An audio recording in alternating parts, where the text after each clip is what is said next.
Hi hello నమస్తే, నేను మీ anchor Shiva. Welcome to iDream media. ఈరోజు మన ముందున్న గెస్ట్ మహేష్ విట్ట. నాతో పాటు బిగ్ బాస్ సీజన్ నాన్ స్టాప్లో స్క్రీన్ షేర్ చేసుకున్నాం, మంచి ఫ్రెండ్స్ అయ్యాం. తన జర్నీ ఫన్ బకెట్ నుంచి పటాస్ మూవీస్ అలా బిగ్ బాస్ జర్నీ వరకు చాలా ఉన్నాయి. స్టెప్స్ అప్ అండ్ డౌన్స్ ఉన్నాయి. ఇలా అంటే ఒక్కసారి ఇంత హైప్లోకి వెళ్ళడం, మళ్ళీ ఒక్కసారి డౌన్ అవ్వడం, మళ్ళీ రావడం, ఇలా చాలా ఉన్నాయి మధ్యలో. ఆ జర్నీ అంతా ఒకసారి నేను ఎప్పుడు మహేష్ విట్ట నేను ఇంటర్వ్యూ చేయలేదన్న. అంటే నా సీజన్ అయిపోయి 3 సంవత్సరాలు అయ్యింది. ఈ రోజుకి నేను మహేష్ విట్ట ఇంటర్వ్యూ జరగకపోవడం ఏంటి, అది చాలా ఎందుకు అవ్వలేదు నాకు కూడా తెలీదు. అప్పట్లో నేను ఫోన్ చేసేవాడిని, ఇంటర్వ్యూ ఇవ్వనంటే ఫోన్ కూడా ఎత్తేవాడు కాదు. మరి ఎందుకు ఎత్తేవాడు కూడా నాకు తెలియదు. ఇవన్నీ మంచిగా ఒకసారి మాట్లాడదాం. ఎంత టైం అవుతుంది ఏమవుతుందో తెలీదు. తప్పకుండా అందరూ మొత్తం ఫుల్ ఇంటర్వ్యూ చూసి మహేష్ విట్ట గురించి తెలుసుకొని ఆయన జర్నీ గురించి తెలుసుకుంటారని కోరుకుంటున్నాను. Yeah bro, hi. హాయ్. గాలి పీల్చుకోకుండా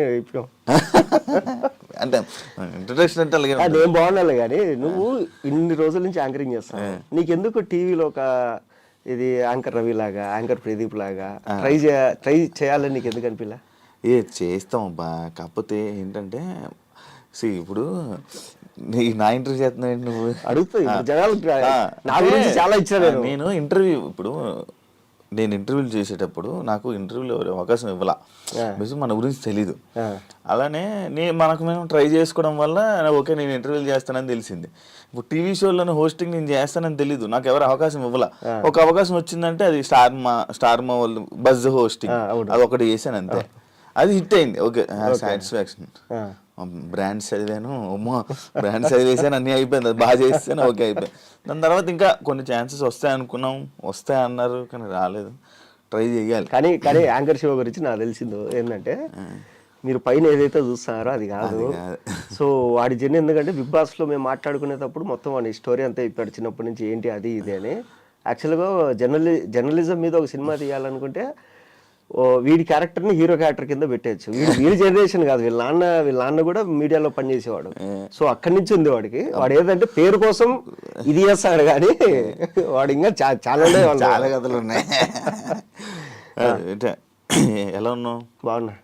మూవీస్ అన్నీ నడుస్తున్నాయి? బాగా నడుస్తున్నాయి, పర్లేదు. అంత హ్యాపీయా? Present happy. కాదు, నీ ఫన్ బకెట్ ముచ్చట్లోకి వెళ్దాం. ఫస్ట్ ఫన్ బకెట్ ఆఫర్ అది ఏంటి, మీరే క్రియేట్ చేసుకుందా ఫన్ బకెట్? కాదు, అదేంటంటే నేను 2014 చదువు అయిపోయింది ఎంసీఏ. 2015లో కొన్ని జాబులు చేసిన. సో ఒక 1 month శాలరీ పడగానే నాకు ఎందుకు సాటిస్ఫాక్షన్ లేదు, మానేయడము అలా ఇలా. నాకు అర్థం కాలేదు ఏంటంటే, అరే పొరపాటున ఇక్కడ ఇరుక్కొని పోతే నెక్స్ట్ ఇంకా సినిమాలకు దూరం అయిపోతామేమో. అంటే సినిమాల్లో ఉండే కష్టాలు మనకు తెలియదు కదా, ఇక్కడ మనం కృష్ణానగర్లో పడే కష్టాలు. సో ఐటీ చదువు అయిపోయింది, జాబ్ వచ్చేసింది, సింపుల్గా అయిపోయింది. సో పొరపాటున కష్టపడతామేమో, అక్కడికి వెళ్తే ఏమైనా క్లిక్ అవ్వచ్చు కదా, మనకు ఉంది కదా, అది ఇదని ఒకటి ఉండే డౌట్. సో అప్పుడు ఇంట్లో వాళ్ళని అడిగితే వాళ్ళు 1 year టైం ఇచ్చారు. నేనే అడిగాను, 1 year టైం ఇవ్వండి, నేను వెళ్తా కృష్ణానగర్కి, కింద మీద పడి కష్టపడతా, నేను క్లిక్ అవ్వలేదు అంటే మళ్ళీ వచ్చి జాబ్ చేసుకుంటా అనేసి చెప్పి సరే ఓకే అంటారు. అప్పుడు ఇక్కడికి వచ్చి నేను డైరెక్ట్ నువ్వు వెళ్ళి నేను అసిస్టెంట్ డైరెక్టర్ అంటే నీకు ఫస్ట్ పని రావాలి, మనకు పని రాదు, పని నేర్పించేవాడు అంత ఈజీగా దొరకడు. సో అప్పుడు నేను అనుకుంది ఏంటంటే ఈ ఆర్ట్ ఫిలిమ్స్కి ఇంటర్న్షిప్ వెళ్దాం. సో వాటికి ఏం చేయాలంటే ఈ విఎఫ్ఎక్స్ ఎడిటింగ్ అవి రావాలి. సో అది నేను దిల్సుఖ్ నగర్లో కోచింగ్ తీసుకునేవాడిని. ఆ టైంలో నెలకు 4 రోజులు క్లాసెస్ ఉంటే 3 రోజులు ఖాళీగా ఉండేవాళ్ళు. ఏం చేయాలి అనుకున్నప్పుడు ఫన్ బకెట్ డైరెక్టర్ హర్ష అన్న వరకు ఫేస్బుక్లో పోస్టులు పెట్టేవాడు అనమాట. సో వాటికి కావాలని ఆయన దృష్టిలో పడాలని చెప్పి ఆయన పోస్ట్ పెట్టగానే కామెంట్ పెట్టడం, లైక్ పెట్టడము, ఇట్లా కళ్ళల్లో పడిన తర్వాత ఆయన ఎప్పుడు ఏంటంటే రైటర్స్ కావాలి అనేవాడు. నేను 2014 ఏది ఎంసీఏ ఫైనల్ ఇయర్లో ఉన్నప్పుడు ఒక షార్ట్ ఫిల్మ్ తీసిన, ఒక 6 minute షార్ట్ ఫిల్మ్. దానికి ఏంది రైటర్గా డైరెక్టర్గా నేనే. తర్వాత ఒక 2 షార్ట్ ఫిల్మ్స్ రాసుకున్నా, ఒక లవ్ స్టోరీ ఒకటి థ్రిల్లర్ ఒక 25 minutes డ్యూరేషన్లో 2 షార్ట్ ఫిల్మ్ రాసుకున్నా. ఒకసారి అన్న నేను కలవాలి, స్టోరీస్ ఉన్నాయి, రైటర్ కావాలన్నారు కదా అంటే సరే రా తమ్ముడు అని చెప్పి పిలిచి మాట్లాడినాడు. అప్పుడు ఆయనకి నేను స్టోరీ చెప్పే క్రమంలో యాక్టింగ్ చేసి చూపించిన, ఇలా ఉంటుంది అని. అంటే నువ్వు యాక్టింగ్ కూడా బాగా చేస్తున్నావు అంటే ఏమన్నా ఎవరు చెప్పలేదు ఇంతవరకు, నేను యాక్చువల్ రైటర్ కావాలని వచ్చిన. లేదు ట్రై చేద్దాం ఏదన్నా అని ఒక 2 నెలల తర్వాత పిలిచి ఒక పేపర్ ఇచ్చి 4 జోకులు ఉన్నాయి, ఏంటివి అంటే దీన్ని వీడియో చేద్దాం అన్నాడు.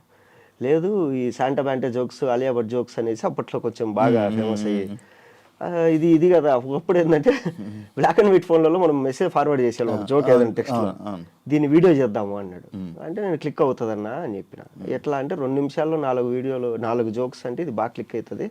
మనకు ఇప్పటిదాకా చూసుకోవడానికి ఏదో మూవీలో కామెడీ సీన్స్ జబర్దస్త్ తప్ప మనకు లేదు యూట్యూబ్లో. అందరు లవ్ స్టోరీలో తీస్తారు, బాగుంటుంది ఇది అని. సరే ట్రై చేద్దామని చెప్పి జస్ట్ ట్రై చేసినాం అంతే. దానికి కూడా ఏంటంటే మా ఛానల్ ఎండి రవిశంకర్ గారు చెప్పింది ఓ 20 ఎపిసోడ్స్ పైలట్ తీయండి. పైలట్ ఏది నేను మినిమం డబ్బులు ఇస్తా, పైలట్ తీయండి, అది అప్లోడ్ చేద్దాం, అది క్లిక్ అయితే కంటిన్యూ చేద్దాం అన్నాడు. సో ఆయన పైలట్ షూటు డబ్బులు లేవు అన్నందుకు మా డైరెక్టర్ ఏం చేసిన అంటే అసిస్టెంట్ డైరెక్టర్లు 3 ఉండేవాళ్ళం. నేను, హర్ష కొమ్మన్ అనే ఒక అబ్బాయి, త్రిశూల్ అనే ఒక అబ్బాయి, మేము 3 అసిస్టెంట్ డైరెక్టర్లం. అప్పటికే మేమందరం ఒక్కొక్క షార్ట్ ఫిల్మ్ తీసేసుకున్నాము. అందులో హర్ష కొమ్మన్ అనే అబ్బాయి మూవీ స్టోరీస్ రాసుకుంటున్నాడు. సో ఇలా మేము ఉన్నప్పుడు అసిస్టెంట్ డైరెక్టర్ మమ్మల్ని పెట్టి మీరే యాక్ట్ చేయండి, డబ్బులు లేవు మనకు, యాక్టర్లు పిలవలేవు అన్నాడు. అలా ట్రై చేసినాం, అది క్లిక్ అయింది. అంతే, నార్మల్గా క్లిక్ అయిపోయింది అంతే. ఘోరం కదా అప్పుడు, ఫుల్ వైరల్. మామూలుగా కాదు, ఒక జియో రాకముందే మిలియన్స్లో వెళ్ళేటి. అదే కదా, ఇప్పుడు జియో ఏమీ లేదు. అప్పుడు ఏంటంటే 158 రూపాయలు వేసుకుంటే 1 GB వచ్చేది మనకు. ఇప్పుడు రోజుకు 2 GB వస్తుంది. ఆ 1 GBతో మా వీడియోస్ మిలియన్స్ వెళ్ళేవి. ఇంకా ముఖ్యంగా ఏంటంటే అప్పటికి ఇంకా వైఫై అనేది మనకు అంత లేదు, ఫారిన్ లో ఎక్కువ అనమాట. ఆస్ట్రేలియాలో, తర్వాత న్యూజిలాండ్, ఖతర్, ఒమన్, తర్వాత అమెరికా, ఇట్లా అన్ని చోట్ల నుంచి ఫేస్బుక్ లో మెసేజ్ చేసేవాళ్ళు. అప్పుడు మీ వీడియోస్ చూస్తుంటాం బ్రో అది ఇదని. అండ్ ఆస్ట్రేలియాలో అయితే మా కజిన్ వాళ్ళు ఉన్నారు, అక్కడ తెలుగు వాళ్ళందరిది మీటింగ్ అవుతుంటాయి 3 months అట్లా. అందరు కలిసినప్పుడు ఫస్ట్ హాఫ్ అన్ అవర్ మా వీడియో చేసుకొని అందరూ నవ్వుకొని రిఫ్రెష్ గా మీటింగ్ స్టార్ట్ చేసేవాళ్ళండి. సో అలా అన్ని నేను మెసేజ్ చేసేవాడిని నీకు ఫేస్బుక్ లో, ఉందా చూసావా? తెలీదా? మన ఫేస్బుక్ ఫ్రెండ్స్ చూడు. నిజం, మన ఫేస్బుక్ లో ఏ మెసేజ్లు ఉంటాయి. ఏమని ఉంటుంది నీది? యాంకర్ శివ అని ఉంటుంది. నేను చూస్తున్నా, మెసేజ్లు ఏం పెట్టాను నీకు? యాంకర్ శివ ఫ్రెండే కదా, ఫ్రెండ్ వచ్చింది. ఏయ్ ఉన్నాయా మెసేజ్? ఉన్నాయి, ఉన్నాయా? 2018 జనవరి 27 ఉన్నాయా? వాయిస్ కిరాక్ లైక్ పంపించిన. తర్వాత వెల్కమ్ టు వైజాగ్, నేను అప్పుడు దేనికో వైజాగ్ పోయినా 2018 లో. తర్వాత హాయ్ అన్న మీతో ఇంటర్వ్యూ ప్లాన్ చేస్తున్నా 2018. అప్పుడు నేను నాట్ ఓకే అన్నా. తర్వాత పార్వతీశం ఇంటర్వ్యూ ఒకటి పంపించినావు. తర్వాత హ్యాపీ బర్త్డే, అది కంగ్రాచులేషన్స్.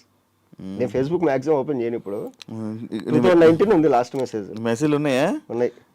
ఏ కుప్పలు తెప్పలు ఉంటాయి నీ మెసేజ్లు నేను పెట్టింది అంటే. ఎప్పుడు చూడు, 2018 చూసావా? అది